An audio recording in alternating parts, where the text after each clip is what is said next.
প্রিয় শিক্ষার্থীবৃন্দ, আসসালামু আলাইকুম। একটা ফর লুপ দিয়ে আছে, ধারার প্রথম মান 1, ধারার প্রথম মান 1, আমরা 1 লিখলাম।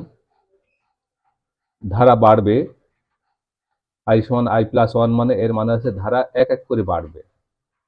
তারপরে এরপরে ধারা হবে কত? 2 হবে, এরপরে 3 হবে। এখানে n সমান ধারা কত পর্যন্ত চলবে সেটা প্রশ্নে ডিক্লেয়ার করে দেওয়া ছিল যে n এর মান যদি 5 হয়, তার মানে ধারা চলবে আসছে গিয়ে কোন পর্যন্ত? 5 পর্যন্ত। এখন দেখেন, আমাদের এই শর্ত অনুসারে আমরা এর মানগুলো পেয়ে গেলাম। তাহলে ধারার প্রথম মান 1 ছিল, ধারা কত করে বাড়বে? এক এক করে বাড়বে, অর্থাৎ 1 2 3 এইভাবে ধারা চলবে। n এর মান প্রশ্নে নির্দিষ্ট করে দেওয়া ছিল 5, তাই এটা 5 পর্যন্ত যাবে।